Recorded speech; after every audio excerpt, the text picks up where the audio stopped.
जैसे ही मूवी शुरू हुआ तो हमें एक चॉकलेट फैक्ट्री को दिखाया जाता है जहां पर तरह तरह की चॉकलेट्स बनाई जाती थीं। इस फैक्ट्री के ओनर का नाम विली वोनका था। हम देख पाते हैं कि विली वोनका रैंडमली 5 गोल्डन टिकट्स को चॉकलेट्स में छुपा देता है और सभी चॉकलेट्स को पूरे दुनिया में सप्लाई करने के लिए भेज दिया जाता है। दरअसल जिस किसी को भी वो गोल्डन टिकट्स मिलेंगी उसके खास किस्म का इनाम दिया जाएगा। यहाँ से सीन को एक छोटे बच्चे पर शिफ्ट किया जाता है जिसका नाम चार्ली था। हम यहाँ पर जान पाते हैं कि चार्ली की फैमिली काफी गरीब थी। उनकी फाइनेंशियली कंडीशन इतना खराब थी कि वे बड़े ही मुश्किल से सरवाइव कर पा रहे थे और उनका घर भी देखने से ऐसा लगता था कि वो कभी भी गिरकर नुकसान हो जाएगा। कुछ ही टाइम के बाद चार्ली के फादर घर आते हैं जो कि वो एक टूथपेस्ट कंपनी में काम करते थे। घर आते इन्हें बहुत देर हो चुकी थी। चार्ली के फादर चार्ली के लिए कुछ टूथपेस्ट के ढक्कन लाए थे जिन्हें देखकर चार्ली बहुत खुश हो जाता है क्योंकि चार्ली उन ढक्कन की मदद से विली वोनका के चॉकलेट फैक्ट्री का मॉडल बना रहा था। तभी ये ऐसा करते हुए देखकर चार्ली के दादाजी उसे बताने लग जाते हैं कि मैं भी कभी विली वोनका के फैक्ट्री के काम करता था और आज से लगभग 15 साल पहले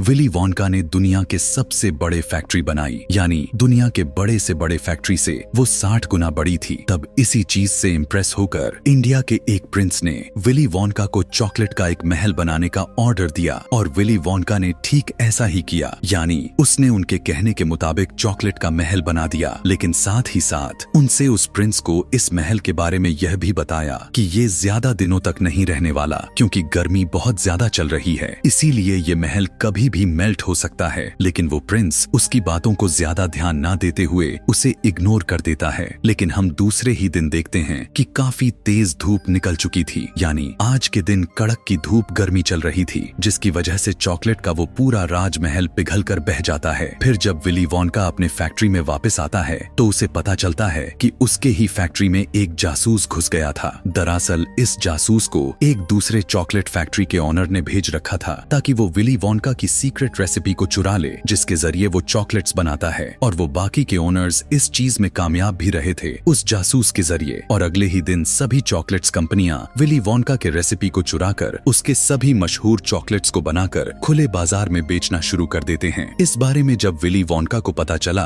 तब उसे बहुत दुख भी होता है, साथ ही साथ उसे काफी ज्यादा ही शॉक्ड भी लगता है जिसकी वजह से गुस्से में आकर अपने सारे स्टाफ को निकाल देता है और अपने फैक्ट्री को पूरी तरह से बंद कर देता है। फिर कुछ सालों बाद विली वोनका दोबारा से अपने चॉकलेट कंपनी को ओपन कर देता है और इस बार भी विली वोनका वही काम दोहराता है जो वो मूवी के शुरुआत में किया था, यानी कि वो 5 चॉकलेट्स में रैंडमली गोल्डन टिकट्स को रख देता है जिसके बाद अनाउंसमेंट किया जाता है कि जिस भी 5 बच्चों को यह गोल्डन टिकट्स मिलेंगे उनमें से एक बच्चे को बहुत ही खास तोहफा मिलेगा। अब पूरी दुनिया में उसके चॉकलेट्स की खरीदने के लिए दोबारा से भीड़ जमा होने लग जाती है। और इधर हम देखते हैं चार्ली को जिसका आज बर्थडे होता है। इसी वजह से चार्ली की फैमिली उसके लिए एक विली वोनका की चॉकलेट लेने के लिए फैसला करते हैं इस उम्मीद में कि शायद उस चॉकलेट में से वो गोल्डन टिकट क्या पता निकल जाए जिससे उन्हें ऐलान किया हुआ वो खास तोहफा मिले और उनकी लाइफ पहले से थोड़ा बेहतर हो जाए। उन गोल्डन टिकट्स में से सबसे पहला बच्चे का टिकट निकलता है, वो काफी मोटा होता है। दूसरा टिकट जिस बच्ची का निकलता है उसकी फैमिली काफी अमीर होती है। यहाँ पर हमें पता चल पाता है कि ये बच्ची काफी जिद्दी होती है और इसीलिए उसके फादर ने उसकी जिद की वजह से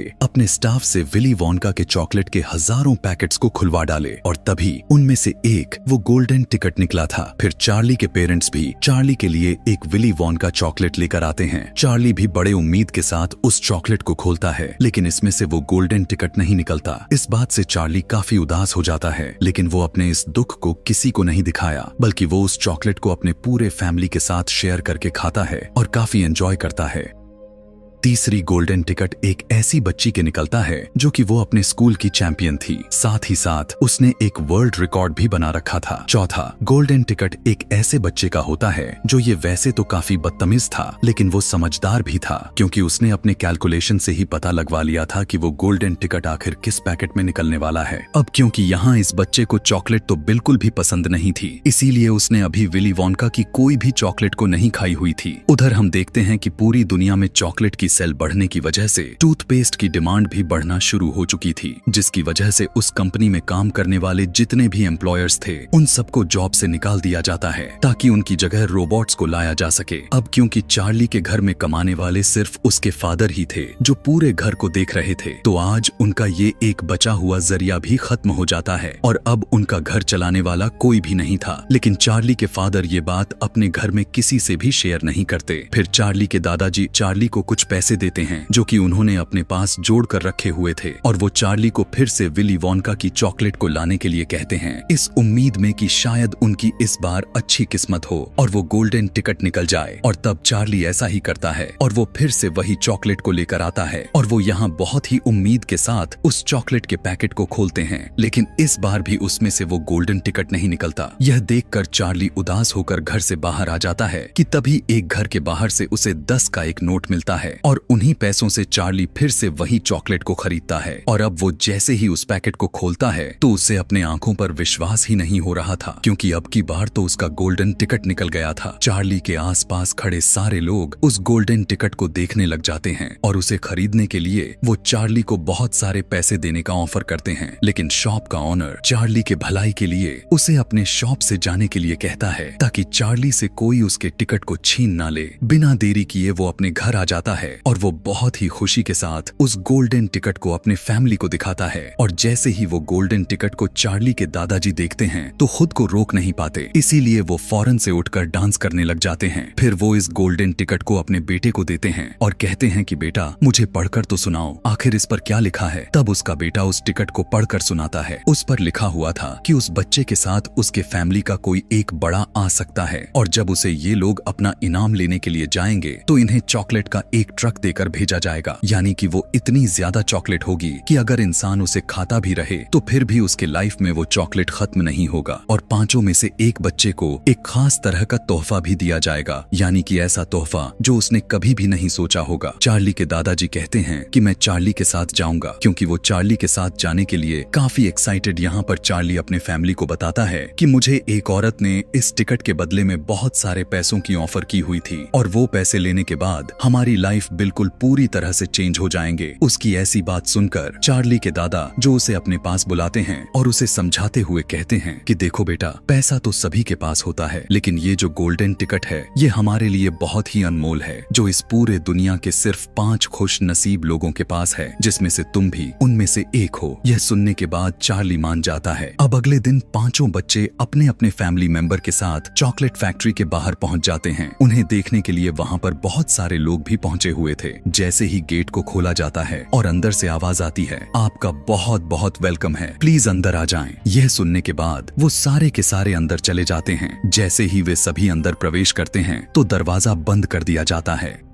इन सभी लोगों को बहुत ही खूबसूरती के साथ वेलकम किया जाता है, एक गाने के साथ जो गाना विली वोंका पर ही बना हुआ था। इसके बाद विली वोंका खुद उनके सामने आता है। यहाँ पर आए सारे बच्चे खुद विली वोंका से अजीब अजीब सवाल करने लग जाते हैं, जिनका जवाब विली वोंका भी बहुत ही अजीब तरीके से देता है। फिर खुद विली वोंका फैक्ट्री के अंदर उनका वेलकम करता है। इसके बाद वो इन सभी को बताता है कि इस कमरे में जितने भी चीजें हैं वो सारे के सारे चॉकलेट से ही बने हुए हैं, यानी कि जो कुछ भी दिख रहा है जैसे कि घास, पहाड़, वाटरफॉल, इवन तालाब भी तक के चॉकलेट से बने हुए हैं। आप यहाँ पर घूम सकते हैं और यहाँ के किसी भी चीज को खा सकते हैं। तभी यह सुनकर सारे के सारे बच्चे इधर उधर फैल जाते हैं और तभी उनमें से उस जिद्दी बच्ची को वहाँ पर एक बौना दिखाई देता है और वो उसके बारे में विली वोंका से पूछती है। तो वो उन्हें बताने लगता है कि एक दिन मैं चॉकलेट की तलाश करने के लिए जंगल में गया हुआ था और वहाँ के जो ट्रिस थे वहाँ पर इन बोनों का पूरा कबीला ही रहा करता था और इन बोने के पास बहुत सारे कोको थी। इसीलिए विली वोंका कोको को हासिल करने के लिए उनके कबीले के लोगों को यह ऑफर देता है कि आपने मुझे कोको लेने दिया तो मैं आपको अपने चॉकलेट के फैक्ट्री में काम करने का मौका दूंगा, जहाँ पर सभी लोग बहुत आराम से रह भी सकते हैं और मजे मजे के चॉकलेट्स खा सकते हैं। उसी दौरान वो मोटा वाला बच्चा चॉकलेट पीने के लिए चॉकलेट के तालाब के पास जाता है, लेकिन तभी वो गलती से उसी तालाब में गिर जाता है कि तभी इतने ही देर में वहाँ पर काफी बड़ी मशीन आ जाती है। इस मशीन के जरिए चॉकलेट को फैक्ट्री के अंदर लेकर जाया जाता था। अब जिस पाइप के जरिए चॉकलेट अंदर जा रही थी, उसी पाइप में वो मोटा बच्चा फंस जाता है और तभी यहाँ पर सारे एम्प्लॉयर्स उस मोटे बच्चे के लिए गाना गाने लगते हैं। यह देखकर वहाँ के सारे लोग काफी हैरान हो जाते हैं कि आखिर उन्हें कैसे पता था कि ये मोटा बच्चा उस पाइप में फंस जाएगा। अब उस मोटे बच्चे को फंसा हुआ देखकर उसके मदर को अपने बच्चे के लिए काफी फिक्र होने लग जाती है। तब विली वोंका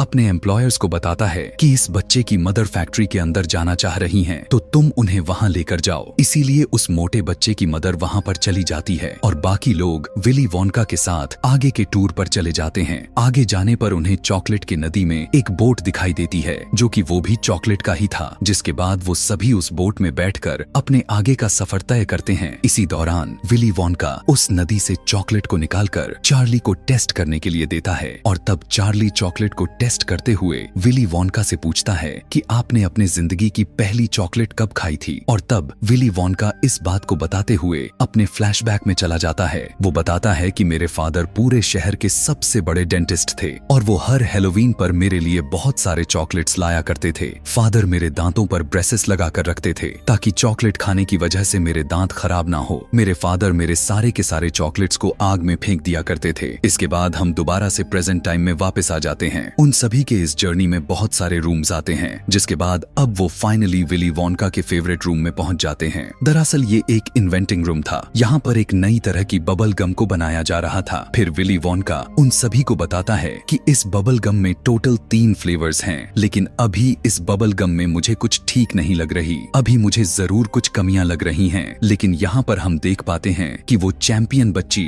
विली वोंका की पूरी बात को सुनने बगैर उस बबल गम को खा जाती है, जिसकी वजह से उसकी पूरी बॉडी ब्लूबेरी की तरह नीली होने लग जाती है। तब यहाँ पर विली वोंका के एम्प्लॉयर्स एक बार फिर से गाना गाने लग जाते हैं, लेकिन उस बच्ची की मदर परेशान होकर घबराने लग जाती है। यहाँ पर विली वोंका मजाक करते हुए अपने एम्प्लॉयर्स से कहने लगता है कि ये बच्ची ब्लूबेरी बन चुकी है और इसका जूस ज्यादा हो चुका है और अब इसकी बारी है इसे यहाँ से निकालने का। यह सुनकर उस बच्ची की मदर भी अपनी बेटी की हेल्प करने लग जाती है और बाकी के सभी विली वोंका के साथ आगे के टूर पर निकल जाते हैं। चलते चलते यहाँ विली वोंका बताने लगता है कि मेरे फादर ने मेरी जिस चॉकलेट्स को आग में फेंकी थी, उनमें से जले हुए चॉकलेट को मैंने खा लिया था और फिर उसके बाद मैंने बहुत सारे चॉकलेट्स खाई। प्रेजेंट टाइम में वो एक नर्स के रूम में चले जाते हैं। यहाँ पर बहुत सारे गिलहरियां थीं जिसे ट्रेनिंग दी गई थी।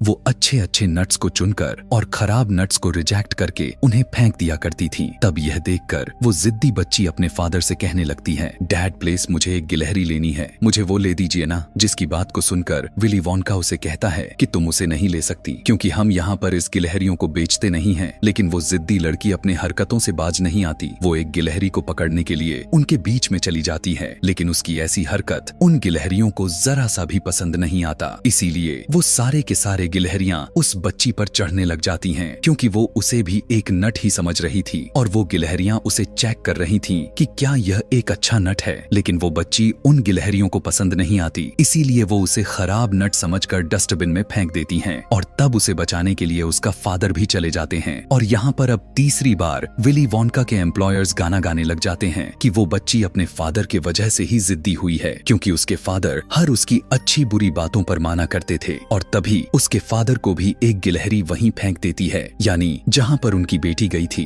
तब बचे हुए लोग फिर से आगे के टूर पर निकल जाते हैं और अब विली वोंका उन्हें एक अलग तरह के लिफ्ट में लेकर जाता है और ये लिफ्ट सिर्फ ऊपर से नीचे ही नहीं बल्कि लेफ्ट से राइट भी राइड करती थी। लिफ्ट के जरिए वो लोग बहुत सारे रूम्स को देख पाते हैं। तब यहाँ पर चार्ली विली वोंका से पूछता है कि आखिर आपने ये सब कुछ कैसे शुरू किया। तब यहाँ पर विली वोंका बताने लग जाता है कि मेरे फादर ने मुझे चॉकलेट खाने के लिए मना किया था, लेकिन मैं तो चॉकलेट्स लवर था, मुझे चॉकलेट्स बहुत ही ज्यादा पसंद थे, इसी वजह से मैंने अपना घर छोड़ दिया। फिर प्रेजेंट टाइम में वो एक टीवी रूम में पहुंच जाते हैं, जहां पर किसी भी चॉकलेट को टीवी के अंदर तक भेजा जा सकता था और टीवी देखने वाले सारे लोग उस चॉकलेट्स को खा भी सकते थे। लेकिन उसकी इस बात पर जो समझदार बच्चा था वो यकीन नहीं करता, इसीलिए वो उस मशीन में जाकर उसे स्टार्ट कर देता है, जिसकी वजह से एक तेज रोशनी से वो गायब हो जाता है और वो उस टीवी के अंदर चला जाता है, जिसकी वजह से उसका साइज भी काफी छोटा हो चुका था। और तब यहाँ एक बार फिर से यानी चौथी बार विली वोनका के एम्प्लॉयर्स गाना गाने लग जाते हैं और यह गाना उसी समझदार बच्चे पर बनाया गया था। फिर उस बच्चे के फादर उसे टीवी से बाहर निकालते हैं, लेकिन उस बच्चे के साइज अभी भी छोटा ही था। इसीलिए उसके फादर विली वोनका से पूछने लगते हैं कि आखिर अब मैं क्या करूं, ये बड़ा कैसे होगा। तब विली वोनका अपने एम्प्लॉयर्स से कहता है कि इन्हें फौरन स्ट्रेच रूम में लेकर जाओ, यानी जहां इसे खींचकर बड़ा कर दिया जाएगा। इधर यहाँ पर विली वोनका देखता है कि अब सिर्फ चार्ली ही जो है जो अब बच चुका है और चारों बच्चे अपनी अपनी बेवकूफियों की वजह से जा चुके हैं, यानी अब चार्ली ही है जो वो अब विनर बन चुका है और उस इनाम का हकदार है। फिर विली वोनका उन्हें एक बार फिर से एक लिफ्ट में लेकर जाता है, जिसके बाद वो एक अप एंड डाउन बटन को प्रेस करता है, जिससे वो लिफ्ट फैक्ट्री से निकलकर सीधा काफी ऊपर चली जाती है, जहां पर वो देखते हैं कि वे चारों बच्चे काफी बुरी हालत में वापस जा रहे थे। फिर चार्ली इन सब के बारे में विली वोनका से पूछता है। उसकी उस बात को क्लियर करने के लिए लिफ्ट के साथ ही चार्ली के घर जाता है। वो चार्ली के घर की छत को तोड़ते हुए उसके घर में चला जाता है। यहाँ चार्ली के पेरेंट्स चार्ली की देखकर बहुत खुश हो जाते हैं। यहाँ पर विली वोनका चार्ली से कहता है कि मैं अब अपनी फैक्ट्री को तुम्हारे नाम करना चाहता हूँ, क्योंकि अब मैं बूढ़ा होता जा रहा हूँ। मेरा एक बाल सफेद हो चुका है और बाकी भी होने वाले हैं, जिसकी वजह से मैं बूढ़ा हो जाऊंगा। इसीलिए विली वोनका चार्ली को अपने साथ चलने के लिए कहता है, लेकिन चार्ली विली वोनका के इस ऑफर को ठुकरा देता है और कहता है कि मेरी फैमिली मेरी सबसे प्यारी फैमिली है, मैं दुनिया के किसी भी चीज के लिए अपनी फैमिली को नहीं छोड़ूंगा। उसकी इस बात को सुनकर विली वोनका बहुत ही ज्यादा अपसेट हो गया और वो वहाँ से चला जाता है। इसके बाद चार्ली के फादर को फिर से टूथपेस्ट कंपनी में दोबारा से जॉब मिल जाती है और अब यहाँ पर चार्ली की फैमिली पहले से काफी बेटर हो जाती है। उधर हम विली वोनका को देखते हैं जो कि काफी परेशान हो चुका था कि तभी उसे एक आइडिया आता है,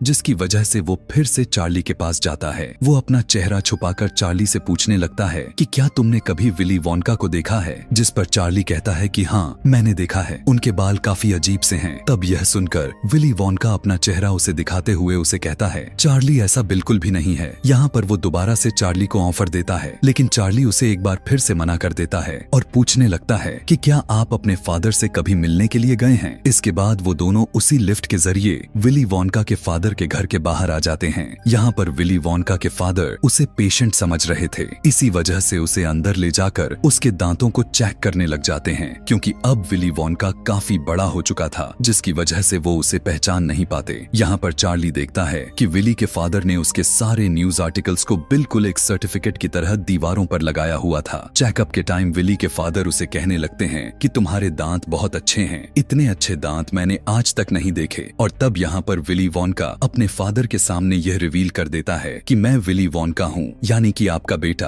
और तब यहाँ पर दोनों बाप बेटे एक दूसरे के गले मिलते हैं। यहाँ पर विली वोनका को फैमिली की अहमियत के बारे में पता चलता है कि एक इंसान के लिए फैमिली कितनी जरूरी होती है। इसके बाद यहाँ वो चार्ली को एक नया ऑफर करता है, जिसके बाद दोनों फैमिली चार्ली के घर पर खुशी खुशी से खाना खाने लग जाते हैं, क्योंकि असल में विली वोनका चार्ली के घर को अपने चॉकलेट फैक्ट्री के अंदर लेकर आया था और अब चार्ली अपने फैक्ट्री के साथ उसके घर का भी ध्यान रखता है, यानी कि अब उनकी हालात पहले से काफी ज्यादा ही बेटर हो चुकी है। और इसी हैप्पी एंडिंग के साथ ये कहानी भी यहीं पर खत्म हो जाती है। ऐसे ही और भी मूवी एक्सप्लेनेशन वीडियोस देखने के लिए कमेंट में नेक्स्ट लिखना ना भूलें। Thanks for watching.